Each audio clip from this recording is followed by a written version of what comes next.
আমন্ত্রণ Bangladesh spine orthopaedic হাসপাতাল সুস্থ মেরুদণ্ড অনুষ্ঠানে। দর্শক, আপনাদের সাথে আছি আমি ডাক্তার অর্থি জোখরিফ।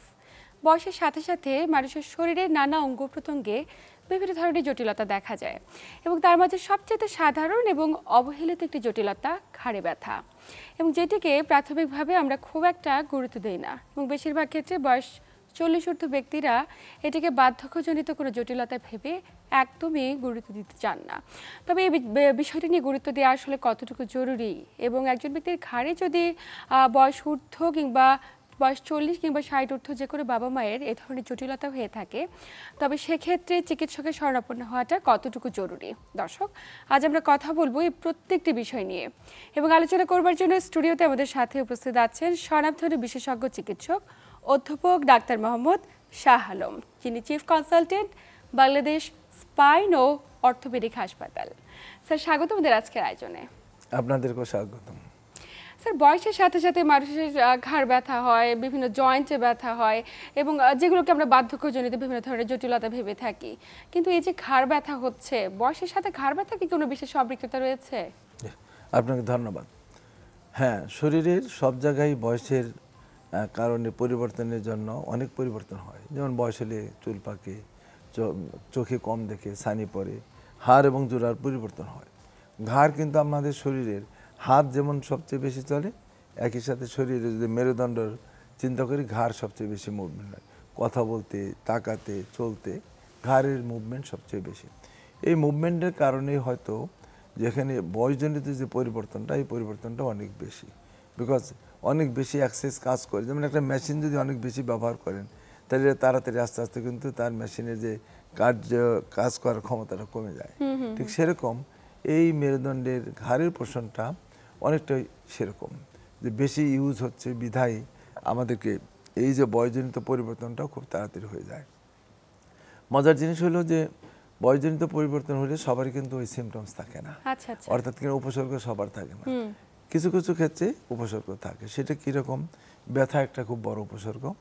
এবং এই যে মেরুদণ্ড আমরা যে চিন্তা করি, আমরা এই মডেলে আমরা অনেক সময় আমি বলে থাকি যে ঘাড়ের এখানে 7টা কশেরুকা আছে, এবং এই কশেরুকা একটার সাথে একটা লাগানো থাকে এক ধরনের জয়েন্ট দ্বারা, যে জয়েন্টের মাঝখানে নরম জেলির মতো জিনিস, স্প্রিংয়ের মতো কাজ করে, ডিস্ক বলি আমরা, ইন্টারভার্টেব্রাল ডিস্ক।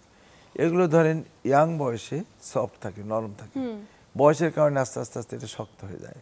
এই শক্ত হওয়ার জন্য আমাদের তো মোবিলিটি তো থাকেই, এই যে মুভমেন্ট আমাদের হচ্ছে প্রতিনিয়ত, তখন এই মোবিলিটির কারণে প্লাস এই শক্ত হওয়ার কারণে ব্যথা শুরু হয়ে যায়। এবং দেখা যায় জেলটা যেখানে নরম থাকবে, সে নরম জিনিসের সাথে যখন আঘাত পায় বা লাগে, তখন অতটা ব্যথা থাকে না, কিন্তু যখন শক্ত জিনিস রাফ হয়, ব্যথা শুরু হয়ে যায়। এই একটা কারণ। আর হলো অনেক সময় হাড়গুলো ক্ষয় যায়। আবার দেখা যায় যে এই যে বয়সের কারণে জন্য মাসেলগুলো যত স্ট্রং থাকে, একটা বয়সের পরে মাসেলগুলো একটু দুর্বল হয়, শক্তিটা কম। আমাদের মেরুদণ্ডের ঘাড়টা কিন্তু সামনের দিকে লর্ডোসিস, বাঁকা থাকে সামনের দিকে। আপনি যদি এটা দেখেন এক পার্শ্বের থেকে এবং সামনের থেকে, তাহলে কিন্তু এটা একদম স্ট্রেট না, সামনের থেকে সোজা, কিন্তু পার্শ্বের থেকে দেখাইলে মনে হচ্ছে সামনের দিকে কার্ভ। এই যে কার্ভটা মেনটেন করে বিভিন্ন অ্যাঙ্গেলে মাসেলগুলো কাজ করে। এখন আপনার বয়স হলে তো এই মাসেলগুলো কিছুটা দুর্বল হয়ে যায়, হলে তাহলে এই যে কার্ভটা নর্মালি থাকে না। যদি না থাকে, তখন এই যে হাড়গুলো যে একটু সরে যায়, তখন একটা জায়গায় স্ট্রেস পড়ে। আপনি ধরেন আপনার ঘাটটা লম্বা টাইম পাকা করে রাখতে পারবেন না, লম্বা টাইম সামনের দিকে ঝুঁকে রাখতে পারবেন না, ব্যথা হয়। যে কারণের জন্য নর্মাল যে অ্যালাইনমেন্ট সেটা থাকে না, তখন আপনার এই ব্যথা শুরু হয়। তো এই যে স্যার ব্যথাটা শুরু হলো, শুধুমাত্র ব্যথাই কি কেবল একমাত্র উপসর্গ, নাকি অন্য কোনো উপসর্গ থাকতে পারে? একটা হলো ব্যথা। তো এই ব্যথাটা কিরকম হবে? প্রথম দিকে ধরেন শুধু ঘাড়ের দিকে হবে, আস্তে আস্তে এটা কিন্তু হাতের দিকে যেতে পারে, দুইটা হাতেই যেতে পারে। এবং এটা দেখা যাবে যে কি হয়, যে এই হাড়ের মাঝখানে জেলিগুলো যদি বের হয়ে, এর পেছনেই থাকে খুব গুরুত্বপূর্ণ স্নায়ুতন্ত্র, স্পাইনাল কর্ড। স্পাইনাল কর্ড একদম ব্রেনের সাথে লাগানো অনেক অসংখ্য ইলেকট্রিক তারের মতো, টেলিফোনের তারের মতো ছোট ছোট তার মিলে বড় তার হয়ে মোটা একটা মানে কি বলে কর্ড হয়ে তার হয়ে ব্রেনের সাথে লাগানো, এবং একটা প্রত্যেকটা অঙ্গের সাথে ব্রেনের সাথে আপনার ছোট ছোট তার দিয়ে লাগানো। এখন দেখা যায় যে যদি এই মাঝখানে এই জেলি বের হয়ে আপনার শক্ত হয়ে স্পাইনাল কর্ডটাকে চাপ দিয়ে ধরে, প্রথম অবস্থায় ঘাড়, দেন 2 হাত, দেন 2 পা, একটা পর্যায়ে গেলে 4 হাত পায়ে আপনার ব্যথা হইতে পারে। এবং প্রাথমিক অবস্থায় ব্যথার আগে ঝিনঝিন করবে, সে মনে হয় যে হাঁটতে গেলে সে পড়ে যাচ্ছে, কিছু ঝিনঝিনের ধরতে অনুভূতি, গেলে চিনচিনের অনুভূতি, অনেক ক্ষেত্রে জ্বালা পোড়া করে। জ্বালা পড়ে, হ্যাঁ একটা বার্নিং সেন্সেশন হবে, ব্যথা, ডিসকমফোর্ট, মনে হয় তার হাতের মধ্যে ময়লা লেগে আছে, হ্যাঁ হ্যাঁ হ্যাঁ।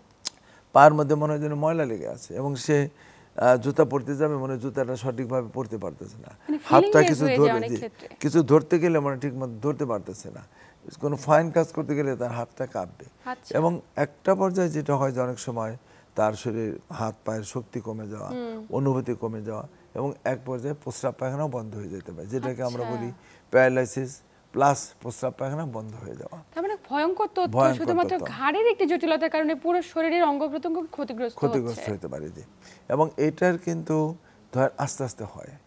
যদি ইয়াং বয়স যদি আমরা চিন্তা করি, এক ধরনের ঘাড়ের ব্যথা, হালকা একটা আঘাত, হালকা একটু কাশি দিল, গাড়িতে যাচ্ছে বড় ধরনের একটা ঝাঁকি লাগলো, সেক্ষেত্রে কিন্তু এই ডিস্ক বের হয়ে যেতে পারে। আচ্ছা। কিন্তু সেক্ষেত্রে হবে হলো একরকম ব্যথার যে একটা আঘাতের হিস্ট্রি হ্যাঁ থাকবে, হ্যাঁ হ্যাঁ। আর যেটা বয়সের কারণের জন্য আঘাতের হিস্ট্রি কোনো কিছু থাকবে না। আস্তে আস্তে আস্তে আস্তে পরিবর্তন হয়ে গ্র্যাজুয়ালি দেখা যায় পুরা যে স্পাইনাল কর্ডটা থাকবে একটা সরু রাস্তার মতো, এই রাস্তাটা চিকন হয়ে যায়। আবার এই পাশে দিয়ে যে ইলেকট্রিক তারের মতো তার বের হবে, ওখানে ছোট একটা রাস্তা থেকে চিকন, আমরা যেটা বলি ফোরামেন, এই ফোরামেনটাও ছোট হয়ে যায়।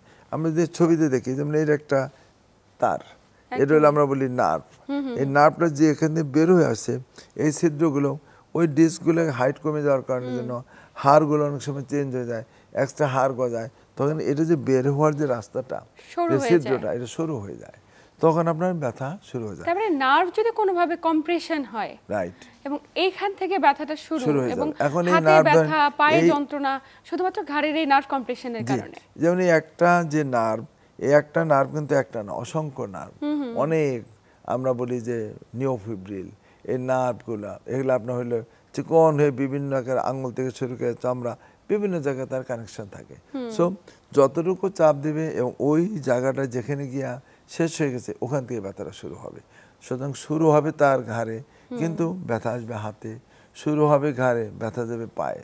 অনেক ক্ষেত্রে আপনি বলছিলেন প্রস্রাব পায়খানা বন্ধ হ্যাঁ, হয়ে যেতে এবং পারে। এটা তো ধরেন ব্রেন থেকে যে কন্ট্রোলটা আসবে, হ্যাঁ। যে আমরা তো যখন তখন যেখানে সেখানে প্রস্রাব পায়খানা করি না, তাহলে একটা নির্দিষ্ট টাইম, নির্দিষ্ট একটা রিফ্লেক্স আছে, এই কাজগুলো কিন্তু একটা কেবলের মাধ্যমে যায়, তারের মাধ্যমে। আমার ব্রেনে যখন বলবে যে হ্যাঁ আমি এখন ইউরিন পাস করব, তখন তো হবে, তাহলে এই যে পাস করার যে রাস্তাটা সেটা যখন ব্লক হয়ে যাবে তখন সে সেটা করতে পারবে না প্রপারলি। যে কারণের জন্য এটা আমরা অনেক সময় ইগনোর করি, আমরা মনে করি যে একটু ঘাড়ে ব্যথা, অনেক সময় দেখা যায় যে যেমন একটু শোবার কারণে সঠিক মতো হলো না, এটা একটা কারণ যে বয়সের পরিবর্তন হতে পারে, হলেই তো সবার ব্যথা হয় না, তাহলে কেন হয়? যেমন আমরা যদি অভ্যাসের কথা চিন্তা করি, যারা শক্ত বালিশ ব্যবহার করেন এটা একটা কারণ, উঁচু বালিশ ব্যবহার করেন এটা একটা কারণ, যারা লং টাইম কম্পিউটারে কাজ করেন, খুব ইম্পর্টেন্ট যে লং টাইম কম্পিউটার, সবসময় আমি মাথাটা নিচু করে, মোবাইল এখন ডিজিটাল, সবসময় ফেসবুকিং করতেছি, আমি মাথাটা নিচু করে রাখতেছি, SMS করতেছি, চ্যাটিং করতেছি, খুবই খারাপ, দীর্ঘ সময় একই ভঙ্গিমায় বসে রয়েছে।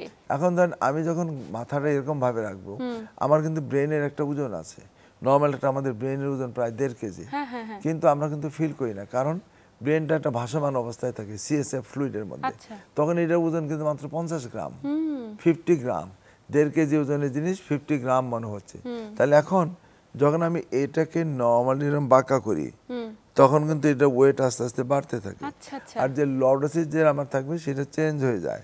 তাহলে নর্মাল যে স্প্রিং এর কাজ ভালো অবস্থায়, যখন আপনি সামনে যাবো এটা লোড বাড়তে থাকবে, চাপতে থাকবে, এরকম অনেক সময় থাকবো, তখন এই ডিস্কগুলো কিন্তু আস্তে আস্তে বের হইতে থাকে, স্লিপ করে। এটাও একটা কারণ যে তার এই প্রতিনিয়ত নরমাল পজিশনটাকে একটা অ্যাবনরমাল পজিশন যদি থাকে, এবং এটি আমরা প্রত্যেককে করছি, আমাদের নিজেদের জানা কারণ কিংবা অজান্তে করে ফেলছি। বার্ধক্যজনিত কারণে একজন ব্যক্তির ঘাড়ে ব্যথা যে বিশেষ কারণগুলো, তার মাঝে আপনি উল্লেখযোগ্য কিছু কারণ বলছিলেন, এই বিষয়ে আরো বিস্তারিত জানবো।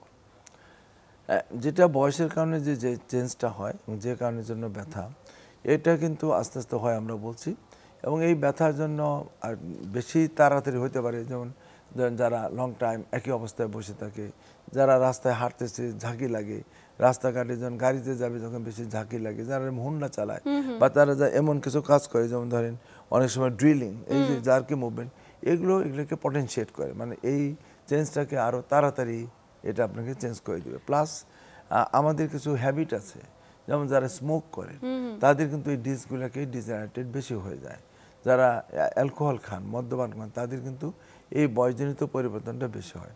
খাবারের মধ্যে জেনারেল ফাস্টফুড খান, ইয়াং থেকে শুরু করে বয়স্ক লোকরা যারা ফাস্টফুড বেশি খাবেন, প্রোটিন জাতীয় খাবার যারা বেশি খাবেন, তাদের কিন্তু এই চেঞ্জটা বেশি হবে। আচ্ছা, দেখা যাবে যেনারা মাংস জাতীয় খাবার বেশি খান, মাছ কম খান, তাদের কিন্তু বেশি হয়। সবজি অনেকে খেতেই চায় না, ইয়াংরা খেতে চায় না। যাদের ফ্রুটস খাওয়ার অভ্যাস নাই বললেই চলে, দুধ খায় না, তাদের কিন্তু এই চেঞ্জগুলো বেশি। ক্ষয় রোগ থেকে শুরু করে ডিজেনারেটিভ চেঞ্জ অনেক বেশি হবে। তাদের এই কষ্টটা বেশি। সাথেও ঘাড়ে ব্যথার একটি বিশেষ সম্পৃক্ততা রয়েছে। স্যার, এই যে সমস্যাগুলো নিয়ে যখন আপনাদের শরণাপন্ন হয়, শারীরুদ্ধ একজন বাবা, তীব্র ঘাড়ে ব্যথা, এটার কারণে মুভ করতে পারছে না, নরমাল অ্যাক্টিভিটিস করতে পারছে না, শনাক্তকরণ করেন কি করে? শনাক্ত হলে একটা তো ধরেন একটা হিস্ট্রি আমরা নিলাম, এরপর একটা এক্সরে করলে অনেক কিছু পাওয়া যায়। আমরা একটা এক্সরে করি, দেন অনেক সময় আমরা সিটি স্ক্যান, এমআরআই, এই 2-3টা জিনিস আমাদের খুব ইম্পর্টেন্ট টুলস, এবং এই 2-3টা জিনিস দেখেই আমরা ডিসিশন নিই যে এই রোগীটাকে কি আমরা ওষুধের দ্বারা সুস্থ করতে পারবো না অপারেশন লাগবো। আচ্ছা, চিকিৎসার ক্ষেত্রে যদি বলেন, মজার জিনিস হলেও শতকরা 80-90 ভাগ কোনো অপারেশন লাগে না। আচ্ছা, আচ্ছা, অনলি 5%, 10% বা 15% লোকের আপনার হলো চিকিৎসা যেটা সার্জারি করতে হয়। তখন এক সময় আমরা খুব ভয় পেতাম, মানুষ খুব ভয় পেত, ঘাড়ে অপারেশন, সামনে দিয়ে কত কিছু, শ্বাসনালী, খাদ্যনালী, এখন অনেকে ভয় পায়, চিকিৎসকের কাছে যেতে চায় না। কিন্তু এখন মজার জিনিস হলো কি যে এখন সার্জারি এত ইজি হয়ে গেছে, এবং সার্জারি করলে ধরেন আজকে অপারেশন করলাম, কালকে এই রোগী হাঁটে, এবং তার সিমটমস থাকে না, এই ঝিনঝিনের ভাব, অবশ বার্নিং, জ্বালা পোড়া, হাঁটার যে ইমব্যালেন্স, সব কারেকশন হয়ে যায়। মানে এত কম সময় কিভাবে হাসপাতাল থেকে যেতে পারে? এটা কি ছিদ্র করে অপারেশন? আমরা ধরেন এমনিও ঘাড়ের অপারেশন খুব ছোট করে করা হয়, কাটতে হয়, আর আমরা তো সব করি মেশিন দ্বারা। যেমন আমাদের স্পাইন অ্যান্ড অর্থোপেডিক হাসপাতাল, এখানে তো আমরা সবই ম্যাক্সিমামই মেশিন দ্বারা এগুলো করা হয়। তাতে সুবিধা হলো যে 3 দিন পরে আমরা রোগী ছুটি দিয়ে দিই, 2-3 দিন পরে রোগী তার বাড়িতে চলে যাচ্ছে, রোগী হেঁটে হেঁটে চলে যায়। তো এখন এই সার্জারিগুলো ধরেন আমাদের দেশে একসময় খুব মানে ভয়াবহ, খুব ভয় ছিল, এখন আর সেই ভয়ের খুব কম সময়ের মাঝে একজন রোগী সুস্থ হয়ে যেতে পারে, স্বাভাবিক লাইফ লিড করতে পারে।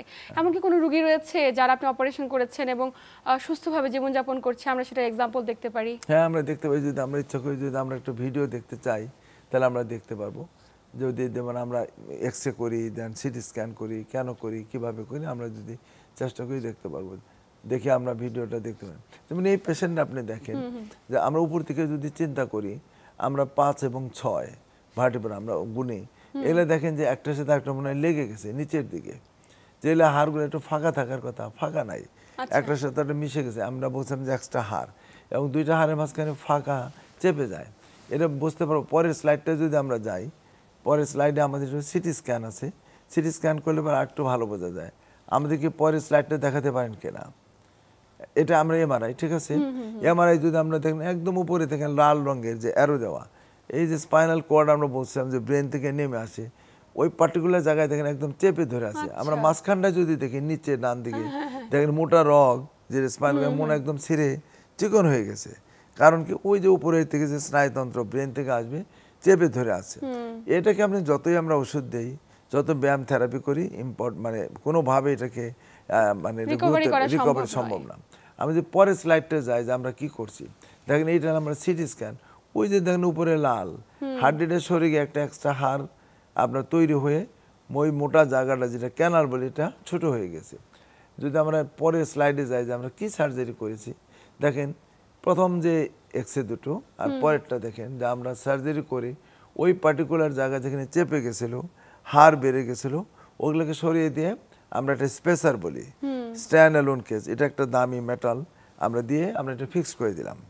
এরপরের স্লাইডে যদি যাই, তাহলে আমরা বুঝতে পারবো যে পেশেন্টের উন্নতি অবনতি। তাই প্রথম স্লাইডটা দেখেন আপনি, ওইটা ভিডিওটা রান করান, এটা দেখেন ওনার হাঁটাটা একটু দেখবেন, যেমনি হাঁটতেছেন কিন্তু মনে হচ্ছে যেন টিম ব্যালেন্স একটু পড়ে যাবে। মাঝখানের স্লাইডটা দিয়ে আমরা একটু বুঝতে পারি যে কতটুকু চাপ। এই ইমব্যালেন্স কি শুধুমাত্র ঘাড়ে ব্যথা থেকে আসছে ওনার? এবং দেখেন এই যে এটা একটা খুব ইম্পর্টেন্ট, যে ওই একটা আঙ্গুলে আমরা টোকা মারলে সবগুলো আঙ্গুল মনে হয় এটা ছোট হয়ে যায়। আরেকবার একটু দেখান, তাহলে আমরা বুঝতে পারবো। মাঝের ভিডিওটা দেখেন, দেখেন যে দিলে দেন অন্য আঙ্গুলগুলা মনে হাত মুট করে ফেলে। হ্যাঁ, এটার অর্থ হলো যে ঘাড়ের মধ্যে অনেক চাপ, অনেক, হ্যাঁ, একদম ইলেকট্রিক শকের মতো। ফাইনাল যদি আমরা 3 নাম্বার ভিডিওটা আমরা রান করি, দেখবেন যে উনি যখন হাঁটবেন তখন এখন তার আর ওই যে মানে ইমব্যালেন্সটা Imbalance যে movement, ওটা অনেকটাই কমে সেটা গেছে। ব্যালেন্স হইতে উনি হেঁটে আসতেছেন।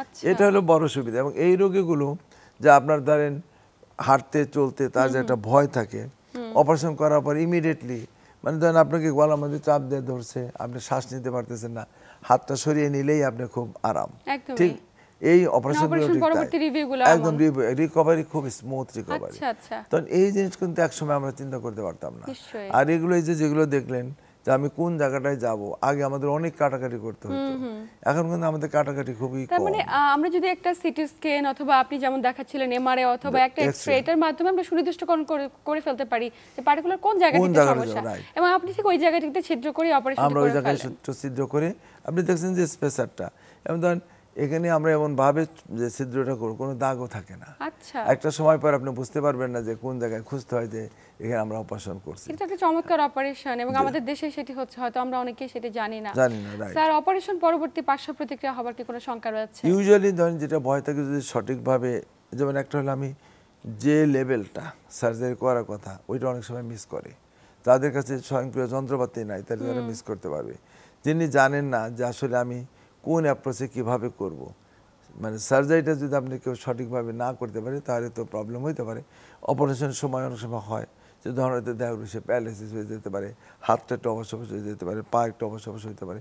এগুলো মানে মানে অপারেশনের সময় ধরনের যে নিয়ে অপারেশন না জানলে পরে সেই জন্য অনেক সময় দেখা যেতে পারে হয়। বাট কিছু ক্ষেত্রে আছে যে পেশেন্টের ধরেন সবই ভালো, তার হয়তো রিকভারিটা একটু স্লো, আচ্ছা আচ্ছা। এটা হতে পারে। এটা ধরেন সারা বিশ্বে এটা হয়।